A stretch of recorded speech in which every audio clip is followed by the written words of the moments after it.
Estamos de volta com o último bloco do programa Direito da Gente. Hoje estamos falando sobre FGTS. Eu recebo aqui no estúdio o Dr. Lucas Santos, que é advogado na comarca de São João del Rei. Se você tem alguma dúvida sobre esse tema, FGTS, entre em contato conosco pelo telefone 3372-3720 ou mande sua mensagem de texto ou WhatsApp para o celular 9972-1640. Dr. Lucas, a Lúcia lá do São Geraldo, obrigado Lúcia pela sua participação, ela fez a seguinte pergunta. Ela já se aposentou, mas continua trabalhando. Ela quer saber se, caso ela for demitida, ela vai ter direito a receber a multa de 40% que está prevista na legislação trabalhista. O que acontece? Essa multa de 40% só irá incidir caso haja uma dispensa imotivada por parte do empregador. A chamada demissão sem justa causa. Então, se tiver inserida nesse contexto, fará jus sim ao acréscimo de 40% do valor que foi depositado durante a vigência desse contrato de trabalho dela. Mesmo ela estando aposentada? Mesmo estando aposentada. E nessa hipótese também, aproveitando até a ótima pergunta da Lúcia, doutor Lucas, a pessoa que está aposentada, se ela volta a trabalhar, ela vai ter direito ao FGTS ser recolhido? Sim, retornando ao trabalho, é um novo contrato de trabalho. Se aposentou e rompeu o antigo. Uhum. Se tem, a exemplo disso, por exemplo, se aposentou, saiu de uma empresa, iniciou em outra, então tem que assinar a carteira e recolher o FGTS. Se não rescindiu o contrato, continua na mesma empresa, vai ser depositado o valor do fundo de garantia da mesma forma que anteriormente. Ok. Bom, quero mandar um abraço aqui para o meu amigo Eduardo Mendonça, para o Marcos Vinícius e para a Ângela, que carinhosamente ligaram e disseram que estão assistindo o nosso programa e nos parabenizaram por mais esse programa. E também ao Jansen, obrigado Jansen, que participou com a gente aqui e mandou um parabéns especial para o Dr. Lucas. Muito obrigado. Bom, Dr. Lucas, nós já falamos muita coisa do FGTS aqui, mas acho que precisamos falar o importante. Quando que o FGTS vai poder ser sacado? O saque do FGTS há várias possibilidades. A primeira, como a gente ressaltou, é no caso da dispensa imotivada do empregador. Outra hipótese, também ressaltada, é quando se aposenta, pode também fazer essa retirada. Há também outras possibilidades, até mesmo para quando há uma doença, no caso de um câncer terminal, o trabalho tem porte o vírus, o HIV. Se há também, essa até é uma questão que talvez as pessoas nem saibam, mas se o trabalhador ou algum dependente seu tiver uma doença terminal, também poderá utilizar o fundo de garantia. Além também da questão da moradia, de se adquirir um imóvel através de financiamento, então também há essas possibilidades. Também se o empregador falece, também poderá ser retirado, sacado o fundo de garantia. E claro, também se o trabalhador falecer, os seus dependentes também poderão sacar o fundo de garantia, ou, dependendo do contexto, os seus herdeiros. Bom, como são muitas hipóteses, doutor Lucas, vamos frisar as que eu entendo assim mais interessantes. Principalmente pelo que o senhor falou, porque essa questão da doença terminal. Ou seja, o trabalhador que tiver em doença terminal, desde que comprove, claro, né, ele vai poder fazer o saque. Sim, então não é só o trabalhador, até mesmo um dependente dele, no caso, por exemplo, uma filha, esposa, que tiver acometido de uma doença terminal, ele poderá pleitear na Caixa Econômica Federal a retirada o saque do seu fundo de garantia. Como você bem frisou, deverá comprovar através do atestado médico, tudo nesse contexto, para que seja efetivado esse saque. Entendi. Agora, no outro bloco, doutor Lucas, nós estávamos falando da hipótese, até o senhor mencionou que a Caixa hoje, que é quem opera o FGTS, disponibiliza um serviço de mensagem de texto no celular. Agora, e se o trabalhador não receber essa mensagem de texto no 8º dia útil? O que ele pode fazer? O que acontece? Olha, pode ser, eu acredito que não seja bem isso, a Caixa ou uma falha de sistema, mas dificilmente. Ou o empregador não efetuou o depósito do fundo de garantia naquele mês. Então, para se confirmar isso, basta acessar o site da Caixa e, como eu mencionei anteriormente, fazer lá o seu cadastro, cadastrar a sua senha, que você terá acesso a todo o seu extrato completo, sua vida completa de trabalho, desde lá de trás, vamos supor, desde 1980, vai estar lá seu extrato completo, não só seu vínculo atual. Você terá acesso amplo ao seu extrato do fundo de garantia. Caso não tenha dificuldade em estar lidando com o site da Caixa, pode procurar a própria agência. Até eu mando um abraço para o Celso, que trabalha lá na Caixa e mexe nessa parte do fundo de garantia. E ajuda muita gente. Não, bastante. Então, basta procurar, o Celso vai até xingar a gente, o pessoal pode ir lá procurar, até mesmo o Celso, pegar sua senha e conferir o seu extrato se o empregador está depositando direitinho. Se ele não estiver depositando, aí ele vai procurar, pode procurar até mesmo um profissional do direito para reivindicar. Advogado, né? Justiça do Trabalho. Isso, a Justiça do Trabalho, até mesmo Defensoria Pública, o próprio IPITAM, que tem seu núcleo jurídico, para saber como pleitear esse direito, quais seriam as suas reivindicações. Por quê? Pode acontecer também do empregador, naquele mês, ter tido alguma dificuldade e aí depositar em atraso. Ele depositando em atraso, fiquem calmos, empregados, que será corrigido, o empregador vai pagar uma multa e vai ser depositado corretamente. Se ele faz esse depósito em atraso, ele vai incidir juros, multas, isso, né? Vai incidir juros, correção monetária. Tudo em cima o trabalhador não fica no prejuízo, não. Fica no prejuízo de forma alguma. Ok. Bom, doutor Lucas, a Otávia lá do Tijuco, obrigado, Otávia, pela sua participação.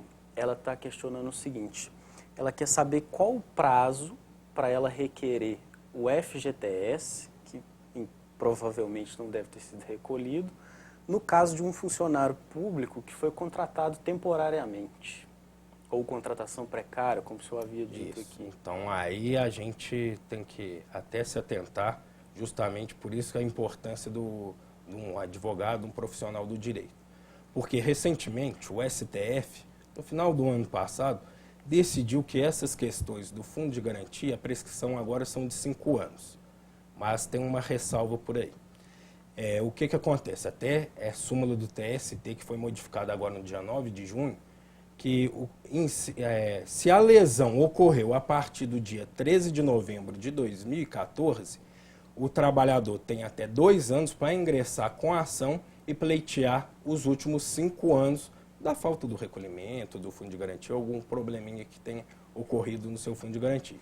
Se essa lesão ao direito ocorreu anterior a essa data de 13 de novembro de 2014, aí a prescrição, aí até um prazo até folgado, que é de 30 anos.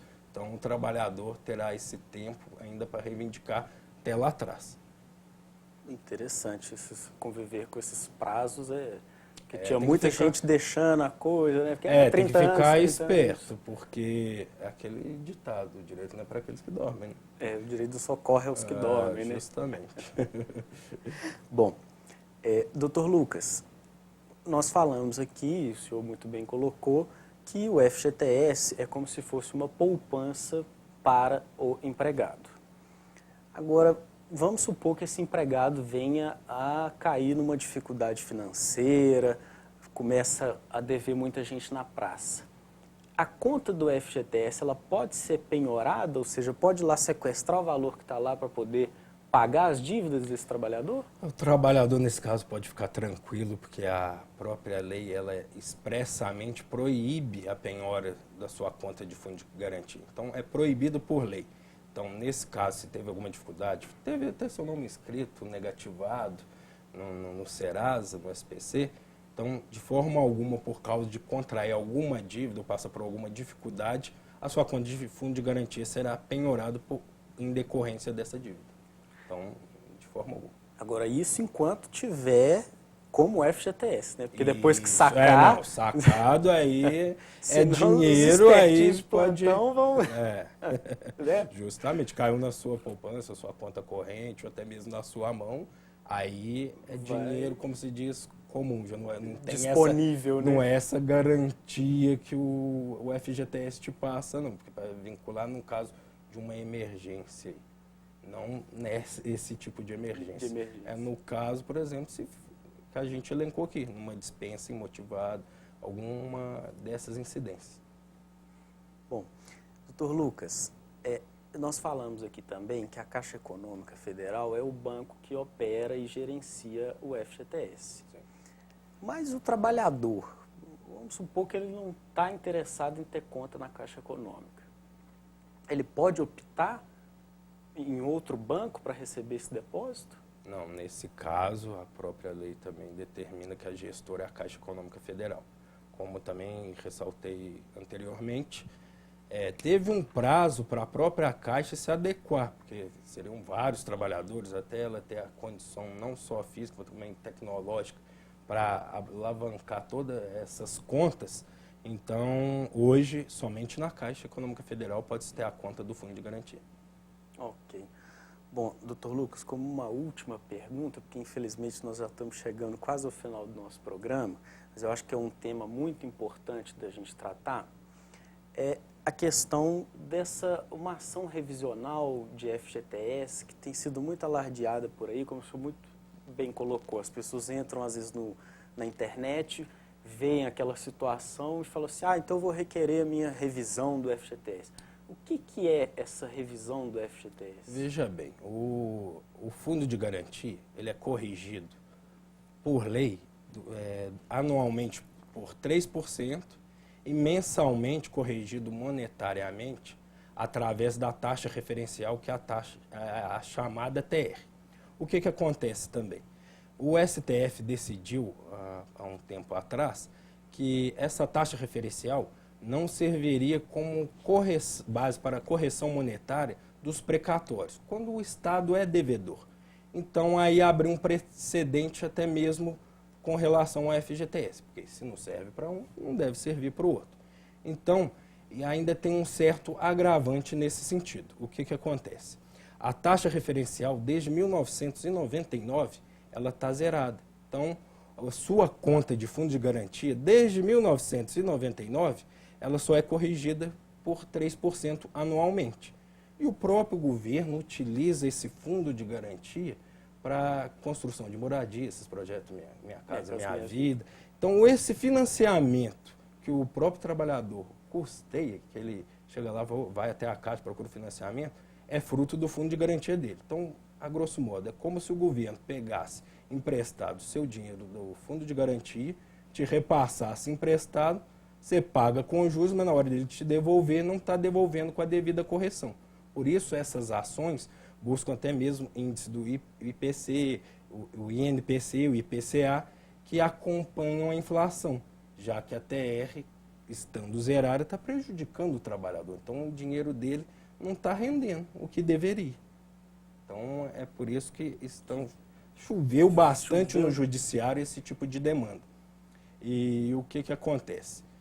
Hoje, essas ações até encontram-se suspensas pelo STJ, pois haviam cidades, por exemplo, eu tive até acesso à sentença de Pouso Alegre, de São Paulo e Belo Horizonte, concedendo essa revisão.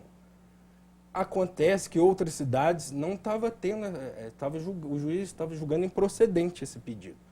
Então, algumas ações já mais adiantadas chegaram até o Superior Tribunal de Justiça. Então, os ministros decidiram suspender, porque senão ia ter uma insegurança jurídica muito grande. Porque senão, por exemplo, eu moro em São João del Rei, o juiz concedeu.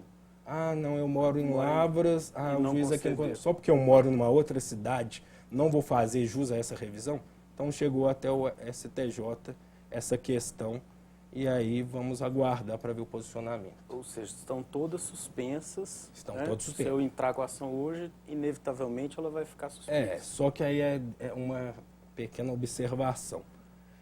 Justamente para o seguinte, se você ainda não ingressou, tem interesse em ingressar, procure um profissional do direito para estar fazendo isso. Pois o próprio STJ ele pode dar na sua decisão um efeito modulado. O que seria esse efeito modulado?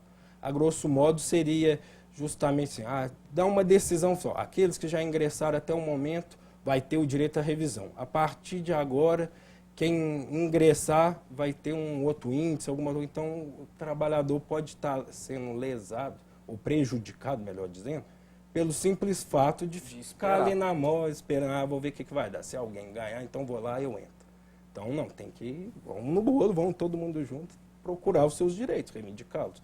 Porque pode ter essa certa diferenciação e acabar sendo prejudicado.